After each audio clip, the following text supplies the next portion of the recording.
보통 사람들이 이렇게 질문을 스스로에게 늘 해요. 어떻게 살아갈 것인가?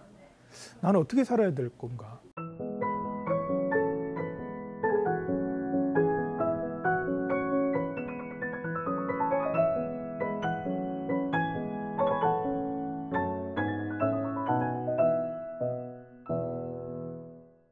출가 본사는 해인사인데 이렇게 선방에 참선하러 처음에는 많이 다녔거든요. 근데 2004년 이제 하한거를 나는데 입승 스님이 아니 그 대웅전에 천일기도 할 스님이 없다. 그래서 가만히 생각해 보니까 제가 이렇게 그 전부터 천일기도 한 번은 꼭 해봐야지 이 생각을 했거든요. 선방에 다니면서 제가요 사실은 마음이 속돼가지고 천일기도 하는 스님들 보니까 복이 많으시더라고. 그래서 야, 복이 저렇게 많으시네. 이러면서 나는 왜 이렇게 선방에 있으면서 박복하지? 그래서 이렇게 나중에 공부를 많이 해서 사람들에게 부처님 말씀을 전하려면 복이 좀 많아야겠구나 이런 생각에 내가 언젠가는 천일기도를 꼭 해야지 이런 마음을 가지고 있었는데 그때 천일기도 할 사람을 찾는 거예요. 사실은 나이 더 들어서 하려고 했거든요.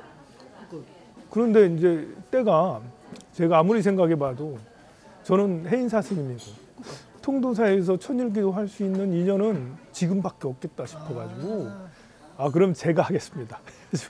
제가 그렇게 손들고 제가 하겠다 하고 그때만 해도 통도사에 천일기도 할 스님 이렇게 별로 인기가 없었습니다. 이제 제가 이렇게 그 천일 동안 이제 마장 없이 끝까지 다 성만을 했거든요. 그 이후로는 이제 지금 통도사 스님들만 하고 있지 다른 스님들은 안 하죠. 그렇죠. 지금 줄 섰어요. 인기가 많아요. 안정적으로 기도가 꾸준하게 천일기도 할 수 있는 데가 많지 않거든요. 제가 이렇게 그 출가를 김천 수도암에서 했어요. 이제 우리 큰 스님이 이제 수도암을 다 일구시고 불사를 다 하셨는데 출가하고 나서 이제 그때 비구니 스님께서 늘 기도하러 오시더라고요. 나중에 들었더니 그 수도암 그 산골짜기에 60년대 70년대 그 어마무시한 불사를 했잖아요. 큰 스님께서 다 하셨지만 그 뒤에 보이지 않게 그 비구니 스님께서 천일기도도 하시고 계속 기도를 끝없이 계속 하셔서 그렇게 산골짜기에 거대한 도량이 나왔다 하더라고요. 수도암은 또 그렇게 그래서 그런지 그 예전부터 이렇게 기도 도량이에요. 그쵸. 선방도 있고 선방도 있고 기도 도량이기도 하고 제가 거기서 출가한 영향이 큰 것 같아요.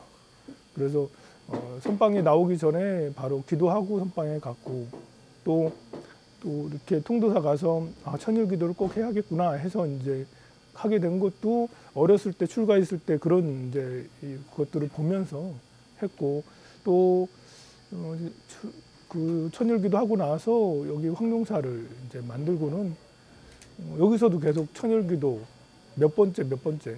근데 이제 그 통도사에서 하는 것처럼 그렇게 기도에 전념하지 못하지만 항상 사람들한테 지금이 몇 백일째입니다. 천일기도 다시 한번 입지합시다. 이렇게 해가지고 계속해서 기도를 권장하고 있기는 합니다. 통도사에 보광전 선방이 있는데 거기서 그 천일기도 할 스님을 찾는다라고 그러길래 그러면 바로 내가 해야겠다라고. 그 정말 그럴 일이 잘 없잖아요. 40대나 아니면 하루 4번 4분 정도 다 했죠. 네. 제가 기도할 때는 바로 선방 통도사가 그때만 해도 선방 바로 옆에 대웅전이거든요. 목소리가 다 들려요. 그쵸. 그래가지고 새벽에는 정진 시간 피해서 이렇게 기도를 더 많이 하고 사시에도 좀 일찍 들어가서 기도를 하고 오후에도 좀 더 일찍 들어가고 뭐 이렇게 기도 시간과 입선 시간을 약간 피해가면서 했거든요. 그게 가능해요? 뭐 이렇게 그때는 그렇게 했어요. 제가 처음으로 하니까 제가 이렇게 주지 스님이 어떤 라인을 주지 않으시더라고. 그래서 그렇습니까? 그럼 제가 알아서 이렇게 해가지고 그 기도를 그렇게 선방 바로 옆에 있으니까 했고. 선방에 정진하는 시간 피해가지고. 예, 그러려고 많이 노력했죠. 대신에 이제 기도하는 양은 8시간에서 10시간 정도 하루에 매일 많은 시간들을 기도하긴 했어요.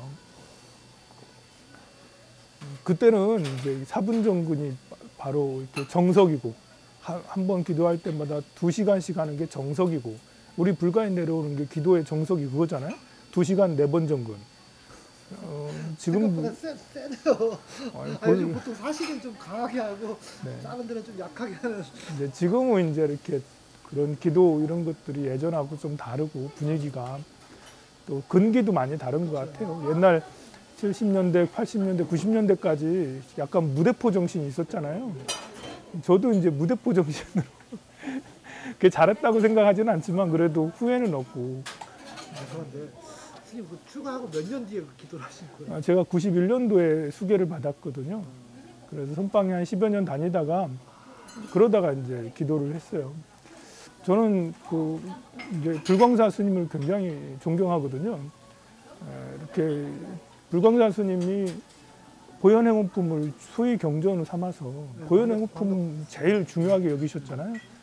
저도 통도사에서 천일기도할 때 보현행원품을 소위 경전으로 삼아서 3년 동안 하루도 빠지지 않고 보현행원품을 매일 독송을 했어요. 그것이 이제 주경전으로 삼고 그 다음에 이제 참법이라고 있어요. 자비도랑 참법 말고 예념 미타도랑 참법이라는 게 있길래 그걸 가지고도 몇백일 하고 또 관음예문도 있습니다. 관음예문 가지고도 몇백일 하고 또 그 외에 제가 편집을 좀 해서 좋은 말씀 이런 것들을 해서 입벌이 행론 같은 거 있잖아요. 입벌이 행론도 몇백일 하고 막 그렇게 해서 천일 동안 많은 경전, 많은 논서 이런 것들을 같이 신도들하고 같이 독송해 가면서 했어요. 그러니까 보통 기도하면 스님 혼자 관세음보살, 서가모니 물 이렇게 하고 그러잖아요. 근데 제가 기도할 때는 거기 신도들을 다 같이 독송할 수 있게 큰 소리로 다 같이 할 수 있게 해서 많은 사람들하고 같이 함께 기도해서 참 좋았어요. 그렇죠. 그거 기억하면 아직도 너무 좋습니다. 네, 그 제가 이렇게 천일을 미리 이제 나는 한 번 정도는 꼭 해야겠다 했잖아요. 그리고 이렇게 선방에 다니면서 이렇게 그 조금씩 교학 서적을 좀 보고 강의도 틈틈이 들었어요. 이번에 천일기도 할 때는 내가 이렇게 보현 행원을 세워야지. 그리고 천일기도 끝나면 도심지 한 복판에 가서 포교를 좀 해야지. 제가 불광사 스님 롤 모델이라고 했잖아요. 불광사가 그렇잖아요. 시내 한 복판에 가서 봉은사에서 하시다가 그 불광사를 하셨잖아요. 저도 보현행원품 너무 좋더라고요. 저는 한국 불교의 금강경이 소위경전인데 제발 좀 바꿔서 보현행원품을 소위경전했으면 정말 좋겠어요. 그래서 그때 보현행원을 세워서 그렇게 기도를 했어요. 뭐 저는 이렇게 그 기도 중심자가 돼서 같이 함께 해야 된다는 마음에 사람들의 같이 기도를 굉장히 권했거든요. 기도라는 게 이렇게 부처님 앞에 서면 아무 생각이 없지 특별한 느낌은 없고요. 다만 제가 이렇게 사람들하고 같이 많은 시간을 같이 할 수 있었다는 건 영광이었고 그리고 그 이후로 여기 와서도 그렇게까지는 못하고 있어요. 앞으로 그렇게 할 수 있도록 노력은 해야겠지만 아직은 그렇게까지는 못하고 있죠.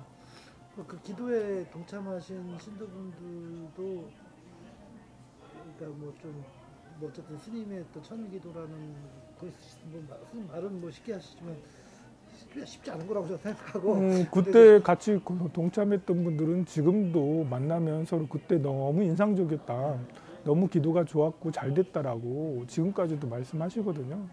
저는 우리 대한불교 조계종이 방향이 기도로 가야 된다고 저는 생각을 해요. 그리고 합성기도로 사람들이 흥이 저절로 나거든요. 독송을 같이 하면 불광사도 그렇게 큰 스님 계셨을 때 다 그렇게 하셨잖아요. 그게 신심도 장양시키고 또 이렇게 허튼 길로 가지 않고 소원도 이룰 수 있고 모두 재정 문제도 그걸로 다 해결할 수 있거든요. 기도를 막 쭉 하면. 그런데 이 좋은 것을 하지 않고 스님들은 부전 스님은 선방에 못 다니고 어디 갈 데 없는 스님이 부전하고 그래 한국 불교가 좀 그런 부분은 정말 이렇게 방향이 좀 그런 것 같습니다.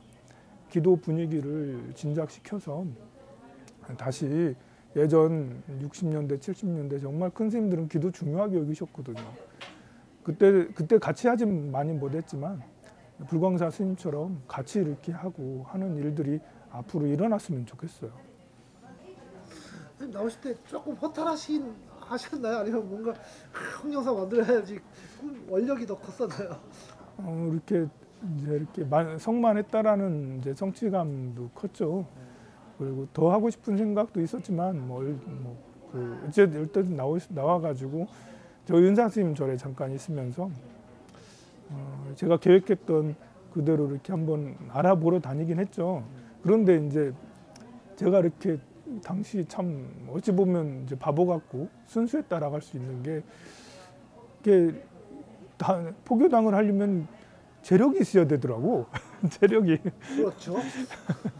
근데 그런 생각을 못 하고 내가 기도할 때는 돈을 모으지 말아야지. 그 있는 대로 다 회양을 해야지. 아이고.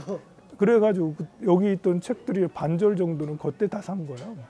그때 티베트 대장경도 구입하고 이렇게 신수 대장경도 하고. 그때 하고 좀 그랬어요. 돈이 들어오면 그걸 다 딴 데 쓰는지 모르겠어요. 저는 그게 잘했다고 생각을 합니다. 다른 스님도 그건 잘한 거라고 생각을 해요. 그런데 다행히 이제 울산에 같이 기도했던 분이 내 친구가 그 건물이 이렇게 비어있는데 거기 와서 좀 스님 사세요.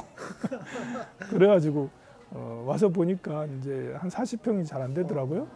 5층, 4층, 5층 이렇게 비어져 있어서 4층, 5층을 이렇게 임대도 아니죠. 제가 쓰겠습니다. 이렇게 해가지고 인사드리고 인테리어를 해가지고 인테리어 비용도 많이 들더라고 그게. 그런데 신기하게 이제 기도한 덕인가요? 그때는 저 인테리어를 어떻게 다 하지 했는데 신기하게 이제 아무 어려움 없이 인테리어를 다 하고 입주를 해서 그 2007년 동지에 이제 입주를 하고 2008년 봄에 개원식하고 그렇게 했었죠. 제가 이렇게 지난 시간을 쭉 보면 이렇게 한가하게 쉬는 시간이 별로 없었어요. 이상하게 저는 뭔가에 매진을 해왔던 것 같아요. 그래서 기도를 다 하고 또 다른 이유도 있었어요. 이렇게 제가 이렇게 사형사제가 20명 가까이 되는데요. 사형사제 중에 제가 좀 약간 촉망받는 사형, 촉망받는 사형이어서 지리산에 우리 절이 있는데 은사 스님이 야 황산아 일로 들어와서 살아라.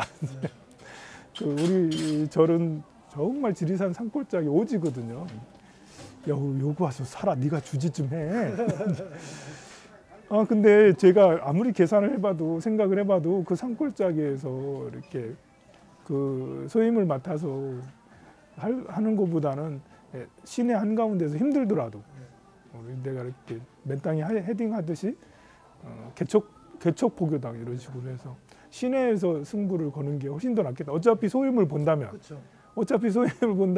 은사 스님 밑에서 이렇게 사람이 초하루에 몇 명 한 번씩 오고 뭐 하고 그런 곳에 이렇게 하는 거는 어차피 제가 이렇게 소임을 보게 되면 공부를 등한시 하더라고요. 그러면 참선 수행을 등한시 한다면 그러면 아예 집중적으로 도시에 들어가서 해야겠구나 이런 생각에 더 빨리 개원을 더 빨리 그걸 안 하면 제가 지리산에 들어가게 생겼어요.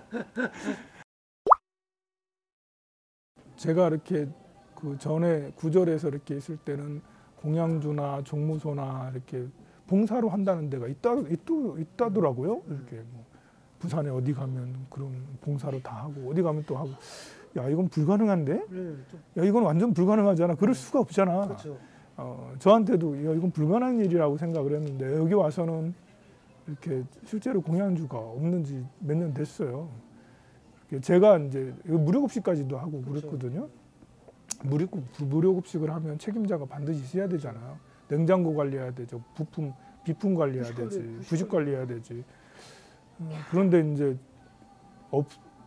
그 공양주 없이 산 지가 5년도, 6년도 더 된 거 같네요. 이렇게 급식 같은 거 할 땐 저도 들어가서 요리를 했고요. 그렇게 지금은 이제 그 코로나 때문에 급식을 못 하거든요. 대신에 이제 떡을 만들어요. 코로나가 한참 될 때 한 6월 달쯤에 처음에 2월 달부터 코로나가 생겼잖아요. 야, 이대로 이렇게 너무 심심하다. 이제 너무 그냥 두기에는 야, 내가 이렇게 요리도 늘 하고 그래서 사람들에게 많은 밥을 많이 해드렸는데 이렇게 가만히 있으면 안 되고 제가 떡을 좀 해야겠다. 제가 이렇게 떡을 하겠다라는 거는 예전부터 생각이 좀 있었어요. 제가 별명이 떡공스님이었거든요. 그 선방에 떡공스님. 옛날에 동화사 선방에 다닐 때 그때 단식을 잠깐 동아사 선방 들어가기 전에 단식을 잠깐 했었는데요. 선방에 이렇게 참선하면서 찰떡이 그렇게 땡기더라고.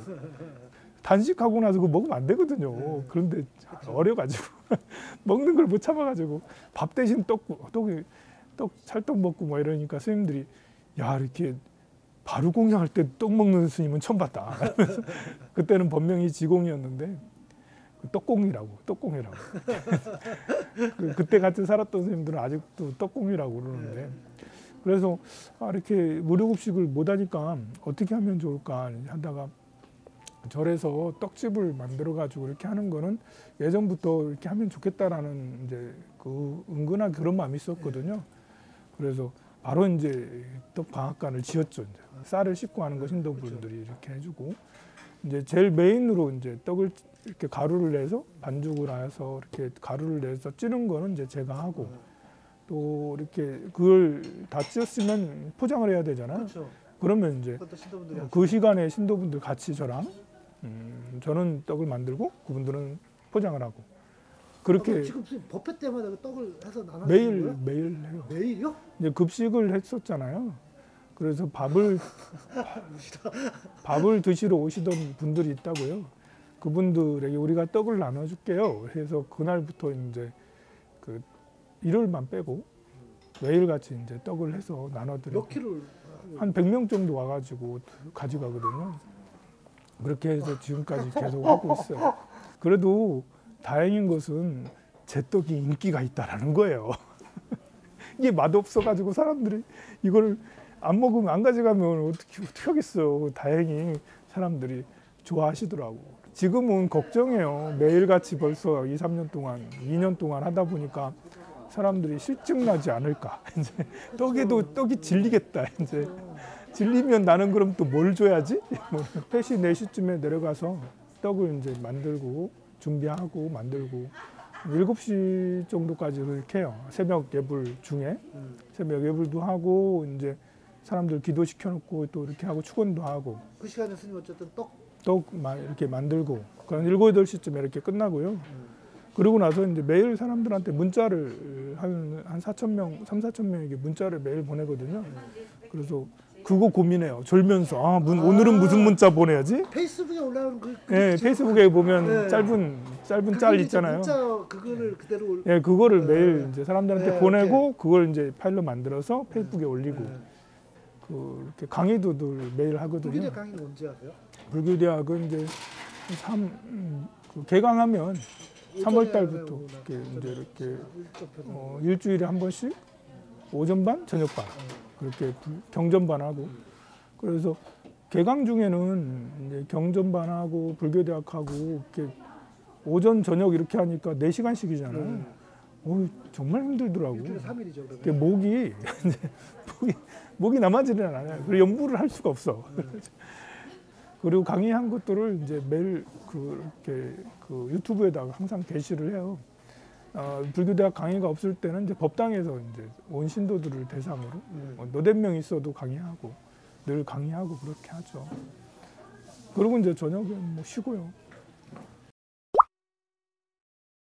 보통 사람들이 이렇게 질문을 스스로에게 늘 해요. 어떻게 살아갈 것인가? 나는 어떻게 살아야 될 건가?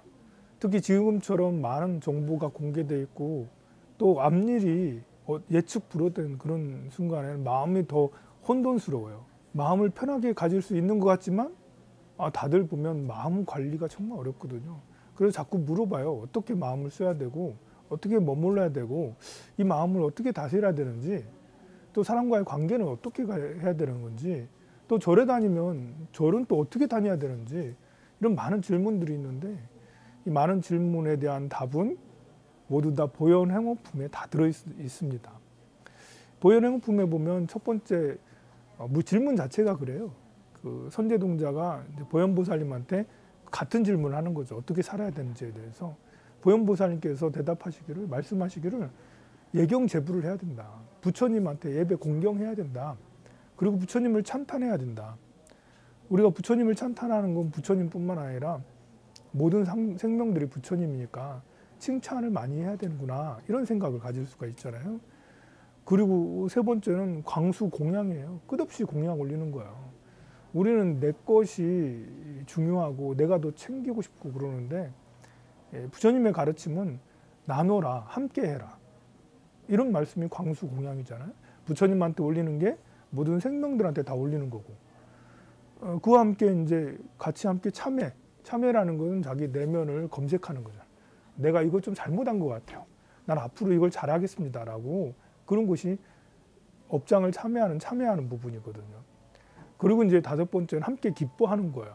좋은 일을 같이 함께 하고 좋은 일 하고 나서 다 같이 박수 막 치고 이게 이제 다섯 번째고.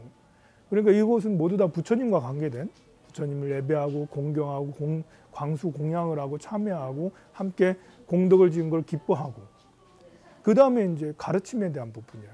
가르침은 청전 법륜. 법륜을 제발 좀 법을 설해 주소서. 법문을 해주세요. 가르침을 주세요. 이거거든요. 그리고 그런 분이 그런 스승이 항상 옆에 있었으면 좋겠어요. 옛날 큰 스님이 옆에 있었으면 좋겠어요. 부처님이 옆에 있으면 좋겠어요. 배울 만한 분이 항상 옆에 있으면 좋겠어요. 이게 청불주세 아닙니까? 그 다음에 상수불학, 항상 부처님의 가르침을 배우겠다라고. 우리가 부처님의 가르침은 사람들이 멀리 가 있는데 그걸 땡겨서 이 눈앞에 바로 앞에 부처님의 가르침을 항상 배우도록 하는 게 상수불학이고, 그리고 이제 마지막으로는 회양하는 거죠. 모든 중생을 부처님으로 여기고, 그게 수순 중생인데요. 부처님 모시듯이 중생들을 다 이렇게 모시는, 그리고 그거를 널리 회양하고, 이것이 이제 열 단계로서 쭉 한 사이클을 돌면 처음에는 부처님한테 예배 공경하는 것이 되는데 나중에 수순 중생하고 복의 회양을 하면 확장이 막 일어나요. 확장이 일어나면 그것이 부처님이 그냥 법당에 있는 부처님이 아니고 나중에는 처음에는 내 가족이 부처님이고 한번 또 기도를 또 100일 또 하고 그러면 그 다음에는 이제 친구 이웃들이 부처님이고 한번 또 100일 또 더 열심히 하면 그러면 이제 원수같이 생각했던 또 원한을 가졌던 이런 사람들이 부처님이구나 라고 그렇게 되게 될 것 같아요. 그래서 작은 내 마음에서 넓고 큰 마음을 가져야지 행복의 비결 아니겠습니까? 행복하려면 내 마음만 가지고 있어가지고는 안 되고 공유를 해야 되는데 보현행원품이 이 시대에 꼭 필요한 그런 가르침이라고 저는 생각하고, 세상은 자본주의 때문에 내 걸 챙기는 시대인 것 같지만 내 걸 챙긴다고 결코 행복한 건 아니기 때문에 오히려 이렇게 사람들이 착각하고 있을 때 보현행원의 말씀을 쫙 펼쳐서 진실을 알리고 싶다 이거죠. 행복의 진실은 바로 보현행원에 있다라고 그렇게 알리고 싶습니다. 보현행원품은 짧으면 짧다 하고 길면 길다 할 수 있는데요. 이렇게 10가지 행원을 오늘 또 확인하고 내일 또 확인하고 내일 다짐하고 오늘 또 다짐하고, 이게 마음이라는 것은 반복해서 깨어 있어야 되는데 깨어 있는 것이 보현행원으로 깨어 있다면 그러면 이제 행복의 길로 깨달음의 길로 나아갈 수가 있습니다. 그래서 오늘도 독송을 처음부터 끝까지 독송하고 내일도 처음부터 끝까지 독송하고, 만약에 시간이 없으면 본문만이라도 아니면 개송만이라도 그 부분만이라도 이렇게 본문이나 개송만 따로 이렇게 하면 반절 정도 되거든요. 그래서 처음에는 30-40분 걸리겠지만 계속해서 매일매일 독송하다 보면 10분, 20분 내로 다 독송을 할 수가 있어요. 그래서 매일 내 마음을 챙기는 마음 수행으로 삼고, 마치 우리가 밥을 먹어야지 영양을 해서 건강하듯이 마음도 내 마음을 다잡는 보현행원을 세워야지 마음도 건강하고 타인들에게 행복을 전해줄 수가 있으니까요. 그래서 100번을 목표로 해서 100번을 계속 해야지. 주중에는 주말에는 좀 쉬어도 된다. 나는 주말에는 좀 쉬어가면서 하겠다. 그래도 괜찮습니다. 횟수를 중요하게 삼아서 휴일이나 이제 이런 날은 좀 쉬고, 그렇지 않으면 이렇게 쭉 매일같이 해서 100회를 다 하고, 100회를 다 하고 나면 또다시 이제 100회를 목표로 삼아서 또다시 100회를 하고, 이렇게 6편 3절 해서 책이 닳도록 그렇게 하고 나면 보현행원이 가슴 속에 쭉 남아서 물러서지 않는 마음, 튼튼한 마음, 물들지 않는 마음을 가질 수 있게 됩니다.